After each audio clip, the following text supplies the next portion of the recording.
Parental Harrison. I'm a hand-in-hand parenting instructor. Um, so my story is I've got two children, ages 6 and 9. I came to hand in hand, gosh, maybe 3 or 4 years ago. I'd been introduced to peaceful parenting, connected parenting, all those different branches of empathic child rearing. And I was doing another positive parenting course when someone referred me to a very specific hand-in-hand course, which was the handling aggression course.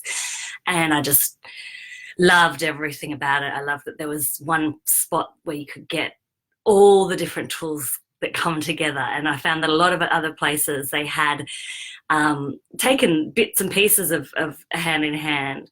But I think just having all 5 tools used in conjunction with one another, there's not much that you can't overcome if you can use all of those in conjunction. And I know in the real world that's not always possible, but I just find it great to have somewhere that you know where you can go, okay, this isn't working, I'm going to check this, I'm going to check that.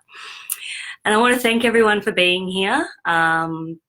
It's really great that you're taking this time out of your day to help your children with this very sensitive topic. So I'm talking about separation anxiety today. And I did a talk on this recently and just doing all the research on that and just having a look over all the information and coming up with what I want to tell parents. It was so nice to realize I'm on the other side of that now, and just, it was a big part of our lives. And it is heart-wrenching. Like it's really, really hard knowing that you have to leave your children and that that they're not that happy about it, and you're not sure how long it's going to take for them to settle into that experience. And it certainly brings up those feelings of guilt, and it touches on our own sort of histories and our own sort of feelings around being separated from our caregivers or from the people we trust. Now, Hand in Hand's 5 tools are listening time, which is the parent-centric tool. So that's about you getting yourself listened to by a loving listener who does nothing but listen to your every word and honour that you are wise, that you are clever, that you can solve your own problems, and that you are a loving parent. And so they hold that for you even when you can't hold that for yourself. And they allow you a really safe space, free of judgment, advice, their story, just allowing you to express anything you need to express. Hello, Julie. Yes, absolutely, that's right. It's not easy juggling all these things. And that's the reality. We're all juggling a million different things, as well as our own traumas and histories. So that's why listening time is just an invaluable tool for you.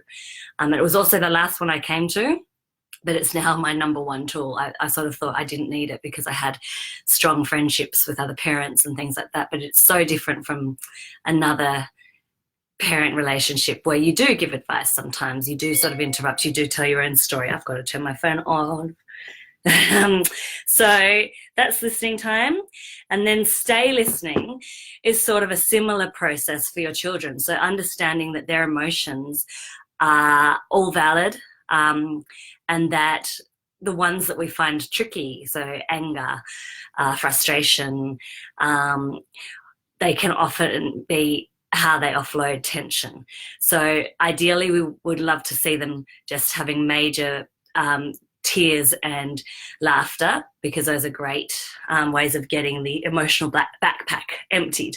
And for most kids, when it comes to off-track behaviour, so, hitting, kicking, whining, all that sort of stuff, it tends to be because their emotional backpack is full. So tears and laughter are really great at getting those big feelings out. Hello. Thank you. And so we like to go to those. Sometimes, though, you have to stay listen to anger, which is harder. So stay listening just involves connecting with your child. If you can, give warm eye contact, and light touch if it's possible. And in that time, you're doing the same as the listener that I was talking about before. You're just holding them. You're accepting that they're feeling these things and that they're going to feel much better once they get all of that out of their system. And you don't need to know what it's about. So, the classic, tears and tantrums we get are over what most of us just sort of have a little joke about how insignificant those little triggers are. But we call that a pretext, which is they're just using something that makes sense to them as a jumping off point to offload feelings. And it doesn't matter what it's about. You don't ever need to work out what it's about, but it could go back to birth. It could go back to womb.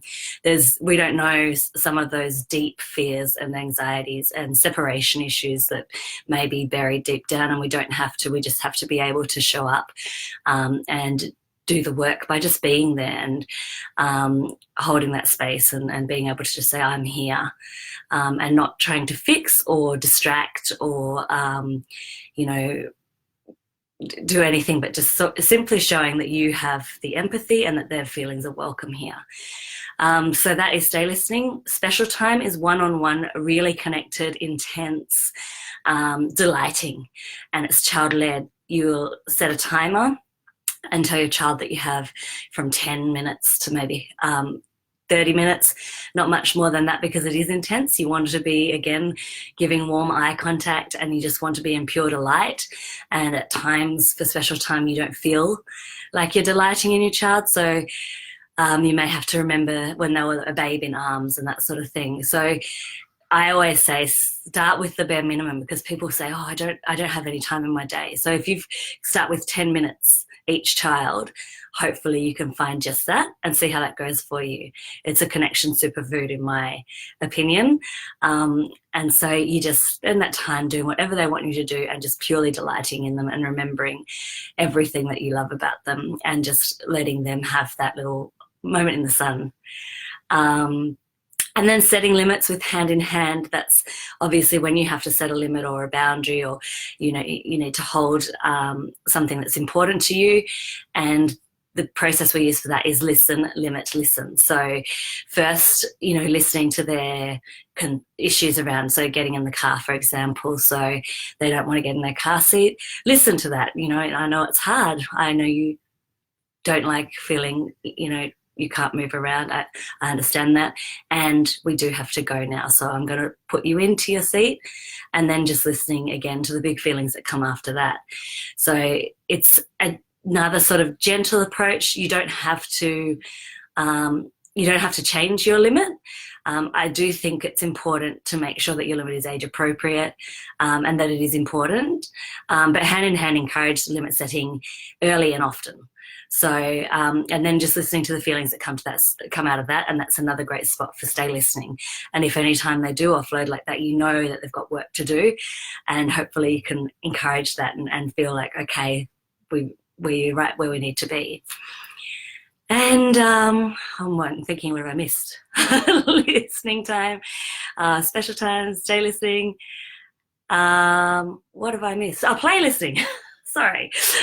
So that is where we use play to work through issues. So getting kids out the door on time, turning into a race, following the giggles. That's the best way to describe play listening, is just seeing those little moments that bring out the laughter and really jumping on them. And play listening is where you really just give yourself over to that playful parenting, as Dr. Larry Cohen talks about, where you are just the bumbling fool. You are always, the village idiot. The child is the victor, and it's a moment there to really turn the scales and let them have some control, have some fun, have some laughter, again, that great release, and just, relax into it. So I want to hone in today, when we're talking about separation anxiety, I just want to hone in on stay listening and listening time, because I think this is just such an area where everyone just has massive feelings that we need to take the edge off to be able to function. So I think the biggest barriers with separation anxiety, obviously time. most of the time we don't actually have, half an hour to really work through whatever it is that's sort of, really work through any of it. We have to just sort of go, and we feel that tension to get to work or to get to, school or whatever it is that you're doing. And so that can add an enormous amount of pressure. There's also the fact that other people sort of seem to be able to do this, that other people seem to be able to just drop their kid at, playgroup, kindergarten, preschool, school, and there's no fuss. So I think all those different things, expectations, add that little layer of fear and of frustration, of guilt. You feel like, oh, there's something wrong with me. Why can't my child do this? Why can't I do this? There's often pressure from the caregivers to do it quickly. I know that there's a lot. I think it's getting much better now, and we were lucky where we were that it wasn't such a big issue. But I think a lot of caregivers still think, the rip it off like a Band-Aid approach is the best approach. And then, for most of you, you've probably tried that and seen that that can be really, really hard.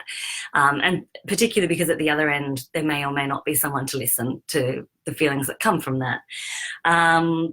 And then, there's different processes. There's feeling like you're being watched if there's other parents there, feeling like they're sort of looking on and going, oh, come on, this has gone on too long. So the reason why children feel fear separating, often it reminds them of something. And if you've sort of had the pleasure and been able to be with your child for most of their life up until this point that you're trying to do the separation, it's obviously going to be a little bit harder because they're not used to it, but it also could remind them of earlier times, like really early times. So sometimes there are things at birth that we have no control over. For example, my daughter had jaundice and had to go into the incubator. And, I think there's definitely some trauma around that. There's some fear still stuck in there around that time, which obviously that was the best thing that for her at the time. And as a parent, I made that decision and it was the right decision, but there's still pent up emotions there for both of us. And so that's where she might have feelings when it comes to separating and things like that. And when children feel off track, it doesn't matter who you're leaving them with. So you could be living with them with the most lovely person in the world, then just not going to feel safe because there's just too much muck in there. And so it's really important to just allow them to offload, to let go of any of those deep feelings. And so it's a good idea to allow that time when you are doing drop-offs, if you can factor that into your routine. Have some time that you sort of sit in the car first, or if you're allowed to sort of spend a bit more time at the centre or wherever you're dropping your children off, if you can just allow that time there too. And it's just basically just welcoming any big feelings that come out. So with my son, we had a lot of trouble with kindergarten. We had a great first term, and then we went on a holiday and we came back, and it was just a completely different scenario. I was lucky in that the centre then, they said, look, can we have a little meeting? We'll sit down together and come up with some strategies. So I think that's one of the most important things is getting together a separation plan. And routine is obviously something that children thrive with. Knowing what's going to happen next helps create safety. So I sat down with the teachers and we discussed the situation, and they said, look, you seem to be quite happy to spend some time here first, so maybe agree on doing 1 or 2 activities, and then with the second activity make sure it's got a beginning, middle and an end. So a book is a great example of that, and you set the expectation that you're going to say goodbye, and then you just say goodbye and then hand over. And so then that's where I stipulated, okay, that works for me. That sounds like a really good idea. But then at the point where I have to say goodbye, if there are tears, then would love for you guys to welcome those and empathize with those. So I had heard them say at different times, I'd heard them looking after a kid and saying, it's okay, you're okay, which are pretty standard responses to children offloading emotions. But that's also a way of fixing or moving them on from those feelings. So in Stay Listening, we would be encouraging those tears and welcoming and accepting those. So I said, if he does cry, I would love for you to say, I know it's hard when mummy leaves, rather than you're okay, because he's not okay and it is hard when mummy leaves. And we actually had to have a little bit of a talk about all of that and why that's why I wanted to approach it. And they were fantastic. I was really happy with the way that they were able to hear all of that.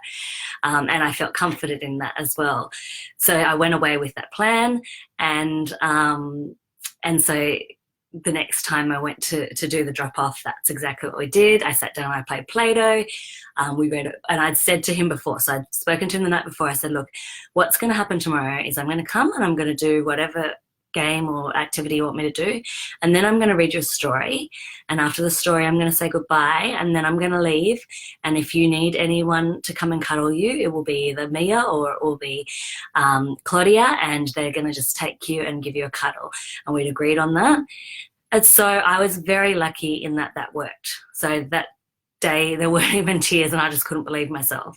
But part of that, I think, is that I also had the expectation of how that was going to go.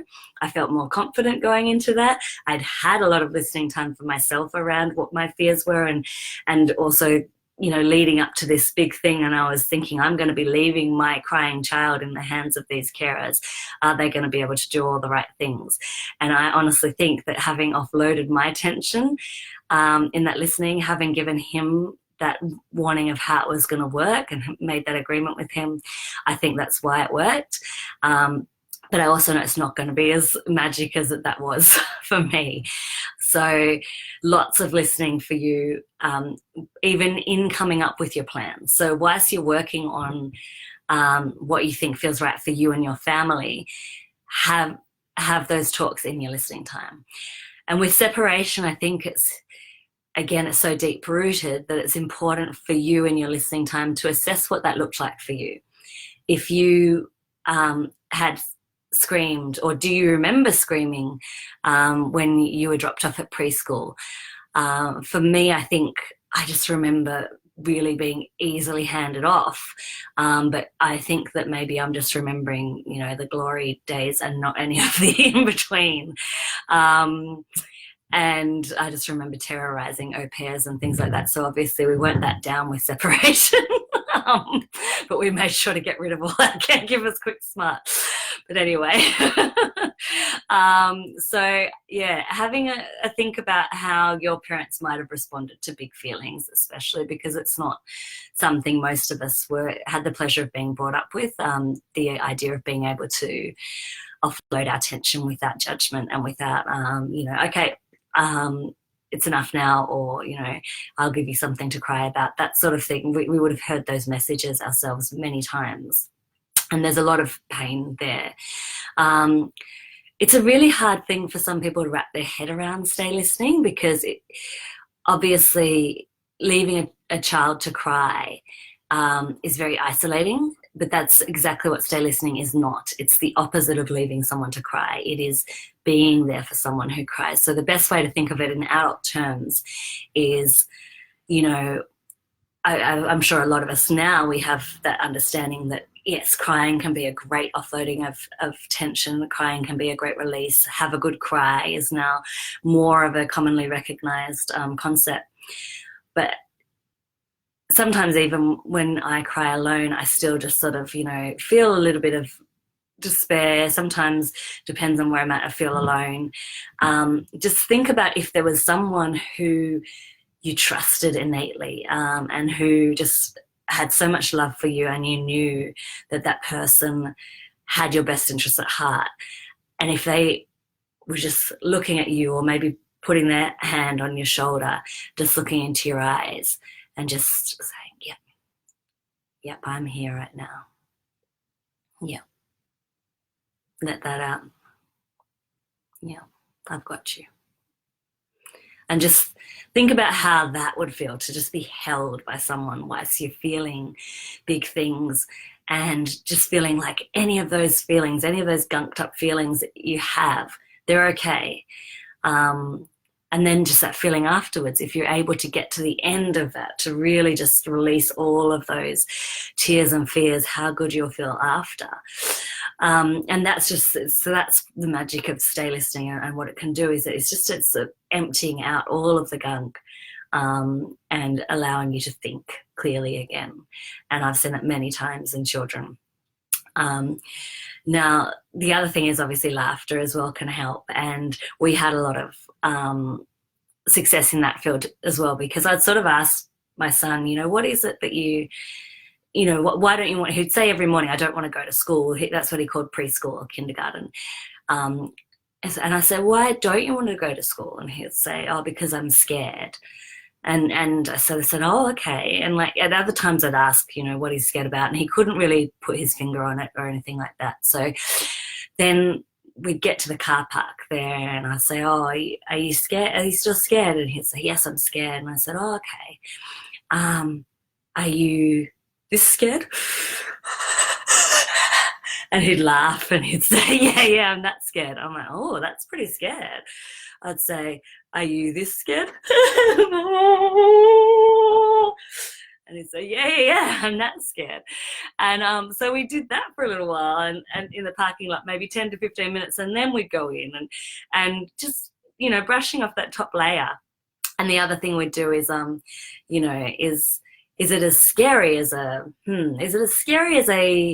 dinosaur with a big green booger hanging out of his nose? And he'd have a laugh at that. So that's kind of a play listening approach as well. And again, just, listening to those feelings, and being careful not to mock them. So, not making him feel like there's anything wrong with being scared about it, but just sort of trying to give him a chance to laugh about the fear as well, and then hopefully clear out the pipes and feel a bit like, okay, I can do this. The other approach hand in hand is a long tearful goodbye, and that's actually about having that process at the place where you're leaving your child, and giving yourself quite a decent amount of time to just let them cry and dance in and out of that. So I'd suggest you have a look at that approach, have a look at, or if Julie could possibly pop the link up to the long tearful goodbye, because I haven't tried that so much myself, but I know a lot of people have had success with that. And I'm just trying to think. So yeah, so it's a plan. You may or may not be able to fit those things in before you do the drop off, and that's fair enough. So jumping on any opportunities at other times that you can let them have those big feelings come out. So, when you cut the toast wrong, or the wrong colour cup, don't fix that. Just sit down and be like, oh, okay, that was really upsetting, I can see, and and they could scream and say, yes, you're an idiot, or I don't know how to make my toast properly, and you go, oh, yeah, I'm here, that's frustrating, and just sit there and just let them, and they, especially when you're not sort of rushing to fix the situation, that's definitely going to encourage feelings. It's going to encourage them to really sort of go with that process. And so any little moments you can find to jump on those, then do. And I'm focusing on listening time and stay listening today, but also if you can fit in some special time before or definitely after the separation, that can help as well. And arming your caregivers with the information, also honouring any caregivers that can't go with that. So if it's not possible for someone to listen, if you can do all your listening beforehand, and just be aware that it's not going to make anyone happy if that caregiver's having to force themselves to do something that doesn't fit for them, if you haven't had any success in breaking through those barriers.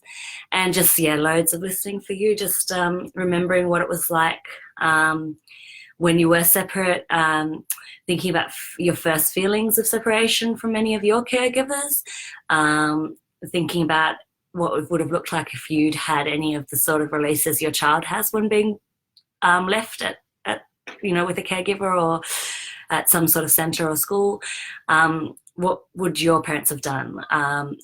How do you feel in that moment? And think about the worst thoughts that come into your head. What's the worst case scenario? What's your fear if you can't fix this situation? All of those things. Like, listening time is really about exploring just the deepest, most hurtful parts of your of your thoughts, your mind chatter, and things like that, and them being allowed and then being welcomed. And again, clear thinking is what comes out of you letting go of those harsh thoughts, or those worrying thoughts or fears, or hurts, and just maybe you crying for long periods about what it feels like when you do walk away. I used to have a lot of listening time after I'd done the drop off. I would schedule some listening for as soon as I got home, and I would just cry about that, about how hard it was, about how it feels to be putting my child in that position, and all that sort of stuff. So that's pretty much it. I'm open to any questions. Anything you guys would like to know, please feel free to ask me now. And I'm Auntie Ask, so I'm at www.auntieask.com. If you want to ask me questions there, and on the Facebook page. And I would encourage everyone today who is listening to do some further research into Hand in Hand. We have a parent club, which the links will come into the comments, and there's a lot of support there. So there's a lot of listening support, there's great articles, there's live talks, all included in your membership. So highly recommend you get on board there. The basis of Hand in Hand parenting is obviously about supporting parents. It's about understanding how hard it is to do, and that the best parents are well-supported parents, and we've got to be there for each other. And it's just great to feel held and to feel like everything you're doing is good. It's right. You're doing the best you can with the tools you've been given. And I just hope that for everyone it gets easier. I know how hard this is, and I can say how wonderful it is to be at the other end of it now, and I empathise with all of you who are in the thick of it. It's not easy, and you are doing a great job. So thank you, guys.